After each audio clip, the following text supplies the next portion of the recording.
This is Jamie Dyer welcoming you to another edition of the Quo-Cast. And if you'd like to be a guest on a future episode of the podcast, you can. You can email quocast@outlook.com. That's quocast@outlook.com. You can tweet at the Quo-Cast on Twitter, or check us out on Facebook, facebook.com/the Quo-Cast. So this is an unplanned episode of the podcast, but I thought that what I would do while it was still new out, I would take the opportunity to comment on the new live album by Rhino's Revenge. It's called Charge, and it's out there to buy from the Rhino's Revenge store. I'll give you all the details in a little while. So I wrote a review for a website I run called oldtimereview.co.uk of this album, and I'm going to read that to you and kind of insert other bits of information in between, all off the cuff, you'll understand. So, Status Quo bassist John Edwards has been a member since 1986, just before the release of their In the Army Now album. Affectionately known by everyone as Rhino, he has established himself in the Quo camp through decades of live performances, 17 studio albums, and appearances at the recently revamped Status Quo fan club convention. Rhino first went solo in 2000 when he released the album Rhino's Revenge on Eagle Records, featuring fan favourites including Republican, Spacemaker, and Mine or Mine. It gave fans another side of his musical landscape. The album was followed by Rhino's Revenge 2 15 years later, in 2015. Some of my favourite songs from this album include Stand the Man and also Famous, which is so kind of biting and satirical. I also like All the Girls Love a Bastard as well. That's pretty good. And Secretary, of course, which is much heavier than some of the other tracks that Rhino has recorded in recent times. These are albums, both of them, laced with rocking concepts, some expected boogie-fused compositions, all finished off with humour and intent. In between albums, Rhino would play small intimate venues with versions of Rhino's Revenge and an outfit called Woodards alongside his children. Now, there was a video, I don't know whether anyone remembers, but there was a video knocking about a few years ago of some acoustic songs. I think it was, Republican was one of them. Anybody remember that? And he says at the end, it says at the beginning, I need a glass of wine for medicinal purposes, and everybody laughs. Anybody remember that? It was in black and white. I'd like to think that was for some kind of release. I don't know whether it ever went out there or whether that video is still on YouTube. I haven't looked lately. Just wanted to know whether anybody remembered that was a thing. It was a great version of Republican, though. Rhino's Revenge has embarked on gigs around the UK and Europe in recent years.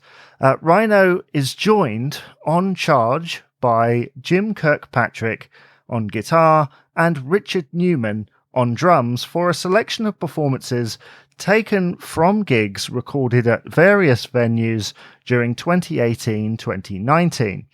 It is worth remembering this is a live album, warts and all. A little of the audience banter is included, but it doesn't disturb the music.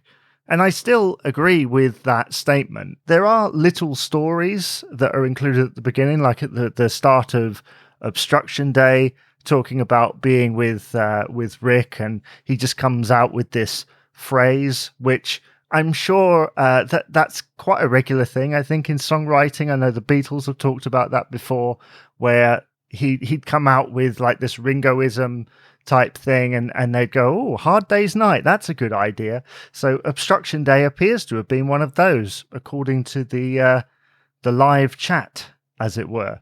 But the music here is king. The audience is audibly there on quieter sections, but they add to the atmosphere rather than intrude.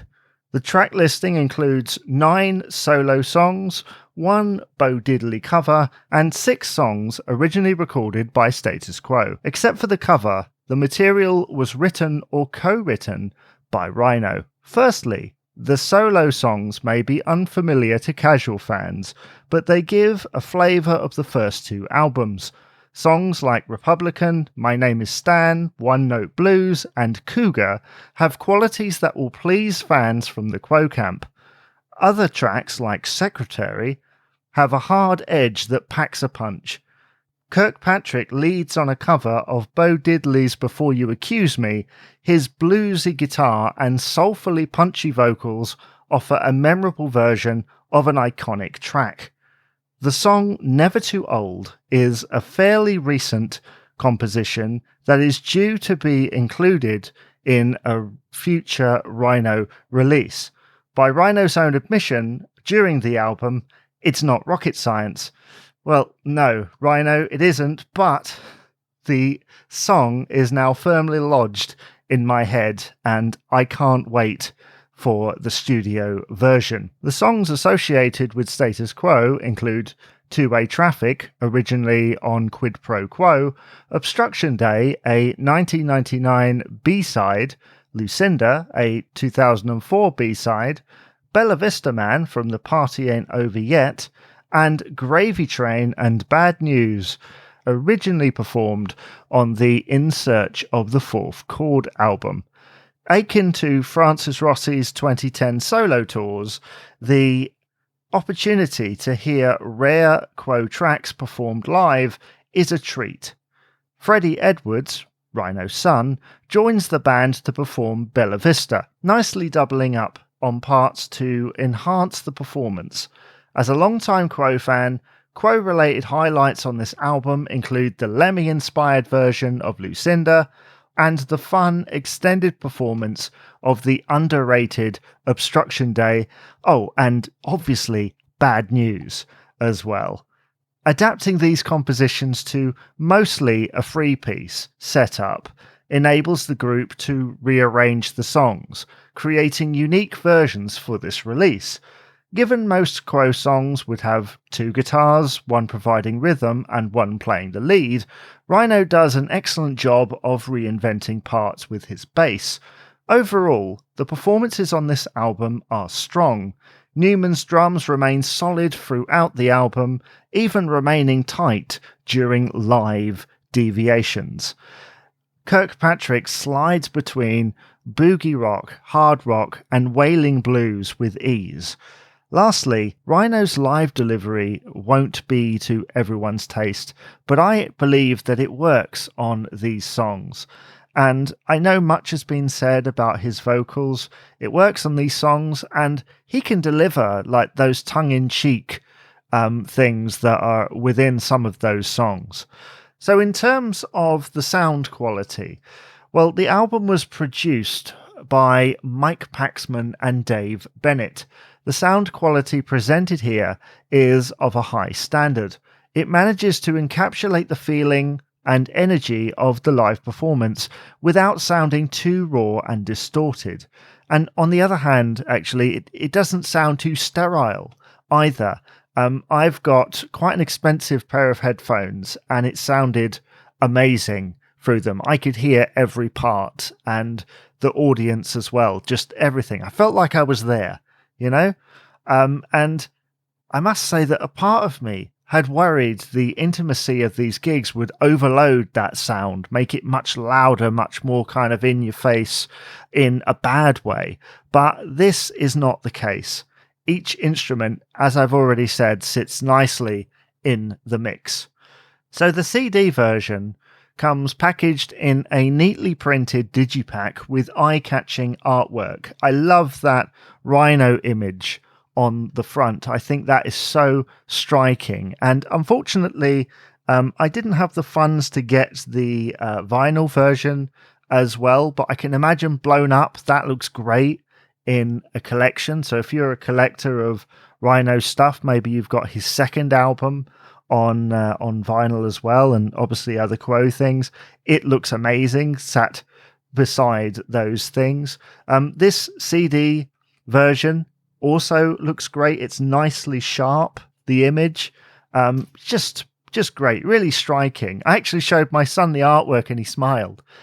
So, there's a review right there. The album looks great, and there is a small foldable insert inside with recording, band, and production details on the back. In addition to the CD, there is also a limited edition signed vinyl version available with a shorter track listing. Each copy is numbered due to limited availability, and in case you're wondering, mine is 178. So in conclusion, for fans of the Quo, this is an opportunity to hear Rhino's work in a different setting. It's a fun album with a strong set list and a great live feel. And to be honest, and I can't believe I'm saying this really to Quo fans, because sometimes this kind of recording is kind of is well respected, right? But I'm not usually a fan of live albums. But I wanted to play this one soon after I had finished the first listen. I've listened to it sort of a couple of times now. The songs have a fun familiarity. They are catchy and are performed with energy. Rock fans unfamiliar with the material may want to check out the first two Rhino's Revenge albums before they purchase this one, along with a few latter-day Quo releases, such as In Search of the Fourth Chord. However, I think those with an interest in boogie or blues-laden rock delivered with personality will find something to like here. The album is available in limited numbers, so be sure to get it while you can. And I'd also like to add there as well that for those that can't get to gigs, like me for a long time, it was a chance to hear it in decent quality, because we've all seen those YouTube videos, but the guitar's often too loud or the vocals are distorted.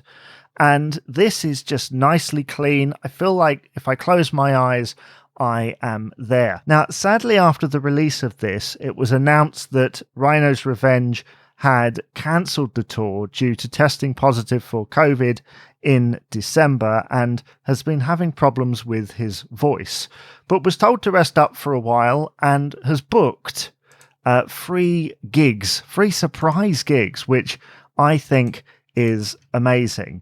So it is sad that the tour was cancelled, but to have any live gigs at all is great. So if you can get down to the Chichester Inn in Chichester on February the 4th, the Crier Arts Theatre on February the 5th, or the Half Moon Putney for a matinee performance on February the 6th, then have a great time.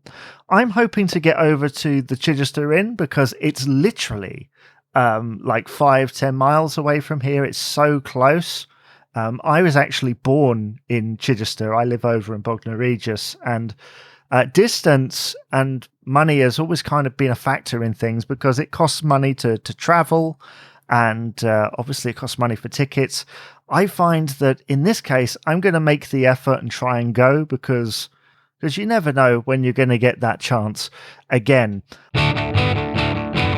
That is my review of Rhino's Revenge. I give it a 10 out of 10. I know I'm a little bit biased because I run a Quo fan podcast. The majority of the material originates from, as I call it, the Quo universe, but I absolutely love it. Well done to Rhino, Jim, and Richard, and all the team behind this. This is absolutely amazing. I will leave all the links in the description, and I'll see you again for another podcast.